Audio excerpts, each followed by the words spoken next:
2023 na Dinitok Airport. Rogalotin Dubová obsadil krásne 3. miesto.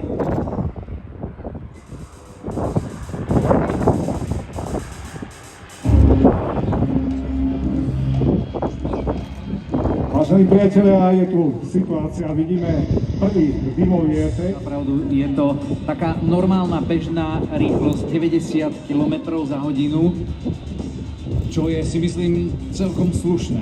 No, oni to majú aj úplne charakterizované, pretože tá minimálna rýchlosť je okolo 60, tá cestovná 80 až 110, maximálna 160. Respektíve letúňom, hoci to teda bolo v tomto prípade rovnalo.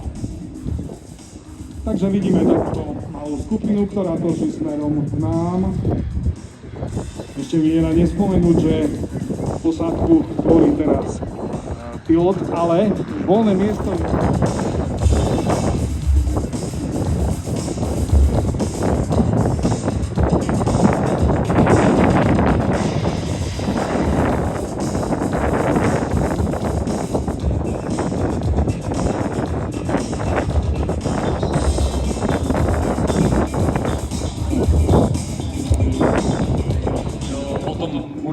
A Jaro ešte bude hovoriť, že vlastne ty si stále kontroluješ 3 osy a musíš byť tak trošku, že sústrediť sa na viac vecí naraz. Tak presne. A Jaro už spomínal, že naozaj je to ruský, tak sovietský vrtuľník. Zaujímavosťou ale je, že sa vyrábal v Rusku. A navyše v celkom takom zaujímavom meste, ktoré možno poznáme aj od nás z Slovenska, pretože ten vrtuľník sa vyrábal vo Svidníku. Áno, je to Švigník. Áno, presne, ale v Poľsku. Blízko k nemu a vidieť ho. Tento je efektne namalovaný práve pre airshow vystúpenie, ktoré práve začína teraz.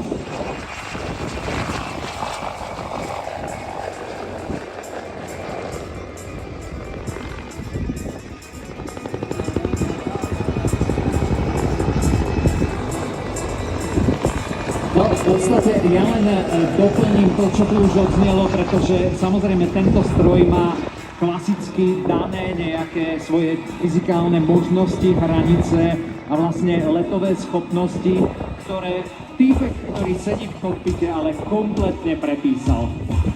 No, my sme sa bavili o tom, že ono je to diametrálne odlišné od pilotáže lietadla, pretože tu sa sústredíš teda na 3 osy. Poď na to vysvetliť. Áno, v podstate ovládaš 3 ovládacie prvky, teda rýchlosť rotora, cyklika, to je vlastne podobné ako flipper v lietadle, a ešte aj vlastne zadná vyvažovacia vrtuľka a vlastne ty musíš koordinovať všetky 3 osy pohybu, všetky 3 ovládacie prvky, v podstate neustále ich používaš a neustále s nimi narábaš. Takýto pozdrav, Lajo Žimre, Lujo, zamávajte mu! Toto je jeho pozdrav pre letecké dni Košického kraja, ahoj!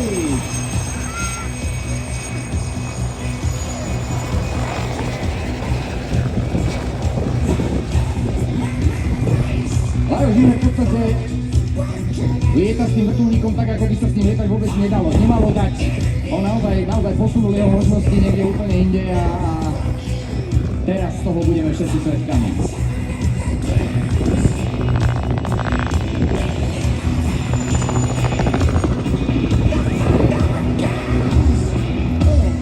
Ako spomínal Alex, tento vrtuľník vyrábali v Poľsku, vyrobených bolo viac než 5000 kusov a využíval sa vojakmi, aj civilne, bol využívaný ako transportný, záchranársky, policajný či poľnohospodársky stroj, ale Lajo Žimrek, to poďme inak. Tak presne, naozaj multifunkčné zariadenie, ktoré, ak ste zažili ešte 80. roky, alebo si pamätáte, tak toto naozaj slúžilo aj ako práškovací lietajúci stroj.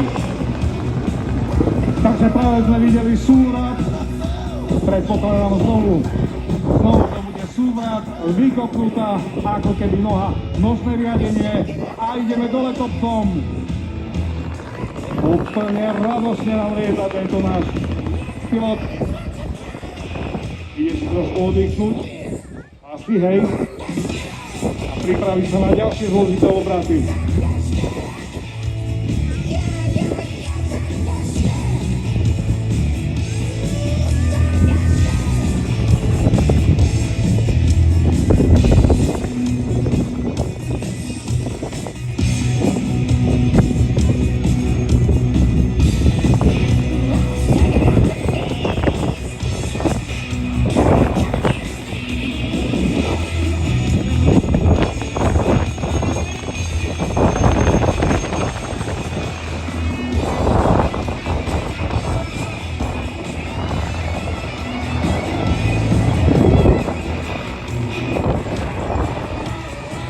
A ideme znovu do letovcom, priatelia, prakticky nemám nespomenúť skutočnosť, že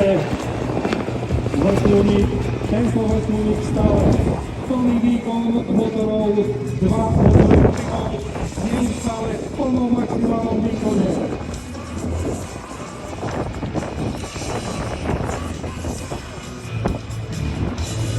A zase platí to, čo sme vraveli pri Aerospark. K tomuto si ešte predstavte si pyrotechniku, ktorú bude ovešaný Imrej Lajoš v rámci večernej show a ešte to povýši jeho majstrovstvo, ktoré aktuálne predvádzalo. Letí naslepo, dozadu. Tak dozadu lieta iba vrtuľník. Čo, nemá cúvaciu kameru? Poďte teraz!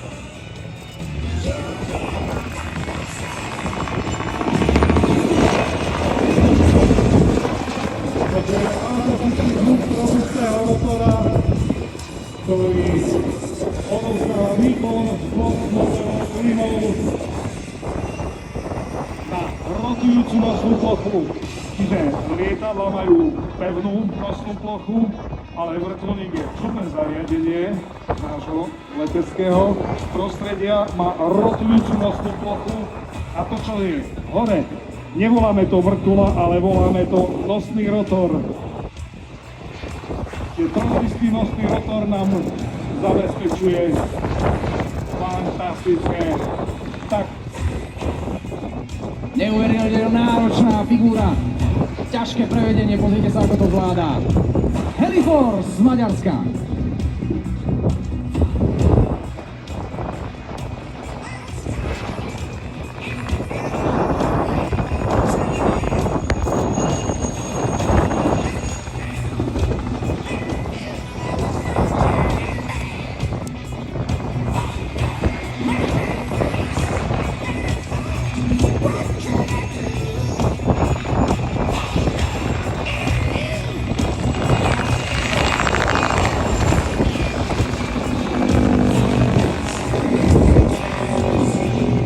čiže ako Peter povedal, lietanie na vrtuľníku je náročné z tohto dôvodu.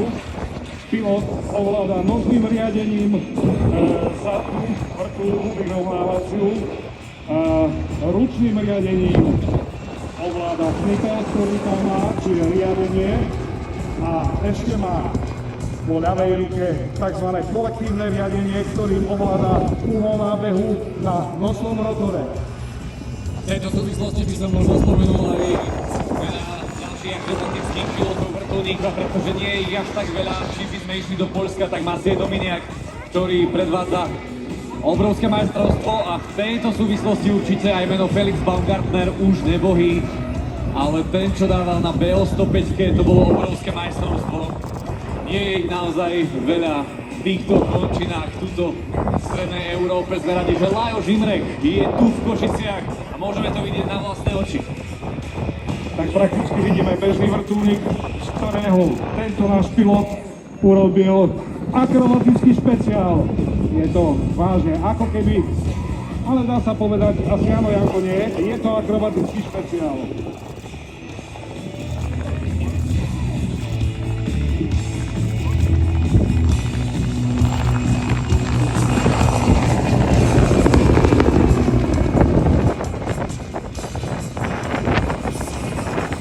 Takže ako som spomenul, dvakrát turbohriadeľový motor Klimov GTD 350 počas celej ukážky 100% výkon obidvoch turbohriadeľových motorov zabezpečuje túto obratnosť tohto vrtuľníku, o ktorom sme mali predstavu, že je bežným civilným vrtuľníkom, ale po dnešnom vystúpení toto nie je pravda. Samozrejme posunul sa pohľad na vrtuľník Mi-2 v rukách takého profesionála, ako sme videli dnes. A ako vidíme ešte stále. Pozorného diváka si určite všimol, že jeden z nápisov na tej chvostovej ploche je Detonix, a to je práve naša košická firma, ktorá spolupracuje s Heliforce. Wow, pri takýchto efektoch trikolóra od Lajoša Imreho. Ďakujeme.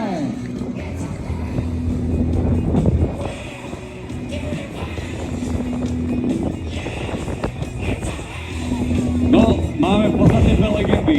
jedna legenda je stroj, ktorý je skutočne legendou medzi vrtuľníkmi.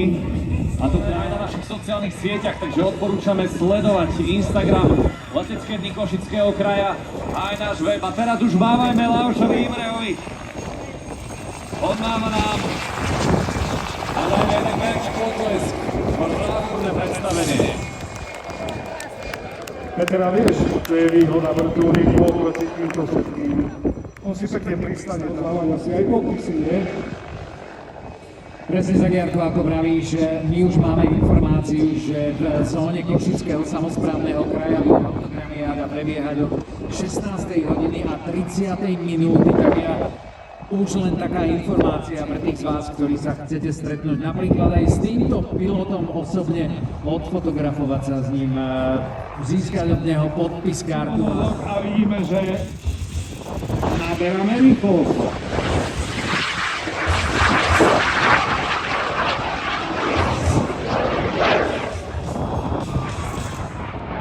Stúpanie vidíme prvý rýchlosť. Na chrbte, situácia na chrbte. Stále je tam plný plyn. A ideme pekný premet.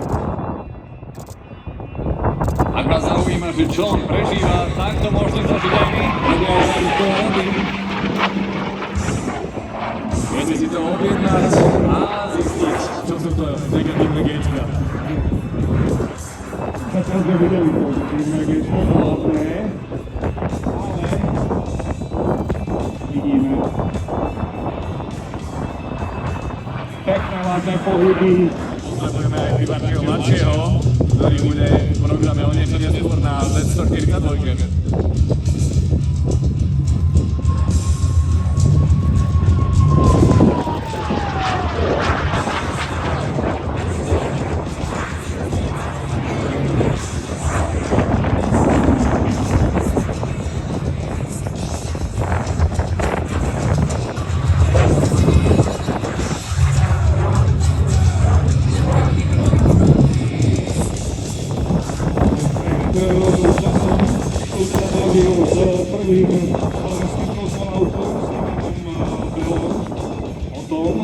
Keď lietal výcvik tuto v Košiciach na lietadle Delfín a lietal potom neskôr aj na lietadle L-39 Albatros.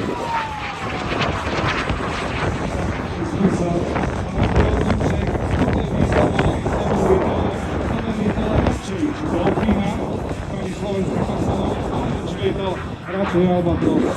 Bola to prekvapujúca odpoveď. Hovorí, v Delfínoch sme nemali zapisovač. Nemali SAR, nemali zapisovať, preto sme si dovolili, nie na záhrade, ale na letisku. Áno. To je neskutočné. 73 rokov a zvláda. Peter, ale vieš, prečo je to tak? Platí jedna pravda, že je vždy lepší slídeť na letisku a potom bude v práci.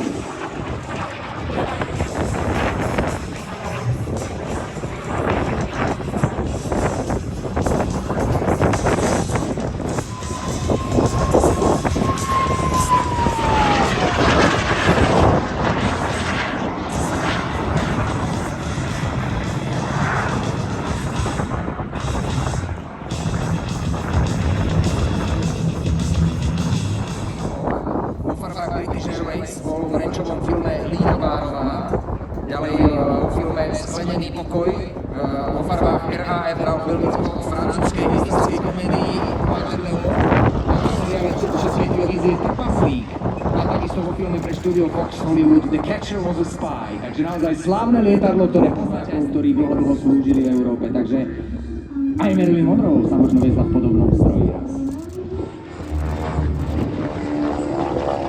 Motor je jeden rýchly, 30-stupcový motor. Každý jeden z týchto motorov má 450 konských síl, to znamená nejakých 900 koní poháňa toto relatívne malé lietadlo. Je to komerčné ľahké transportné lietadlo z obdobia druhej svetovej vojny. Dĺžka lietadla je 10 metrov, 10,6 a rozpätie krídel 14,7 metra. Úpravu, v akej úprave je toto lietadlo, je to tzv. Leštený Dural a mať takéto lietadlo v hangári vyžaduje veľa leštenia a veľa úžitby. Krásny lesný klub tohto lietadla, ako keby teraz vyšiel z výrobnej linky, všakže.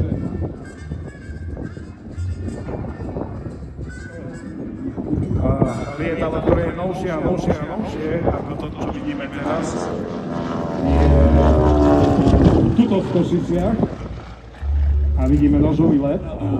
Vlastne celú tú trajektóriu toho letu si práve túto s Jarom môžete vyskúšať aj vy. Takže budeme sa o tom baviť v malej prestávke, ktorá bude, ale teraz sa zapozerajme na tento výčkaf, krásny pár krídel. Krásna silueta.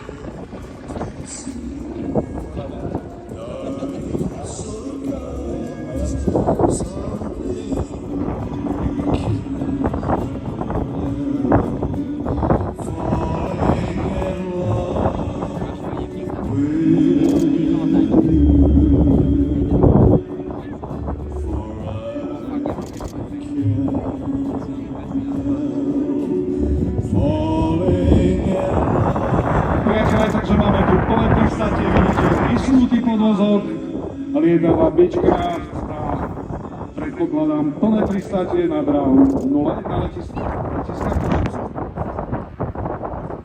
Alebo nie, je tu ešte let.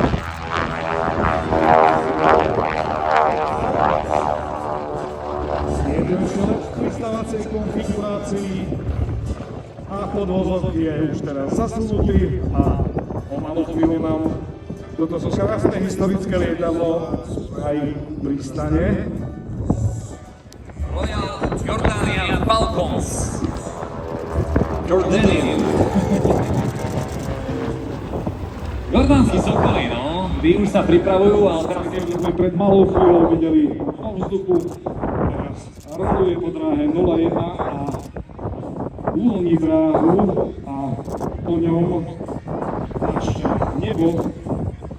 Kto zavládne nad našim nebom? Royal Jordanian Falcons, takže skupinová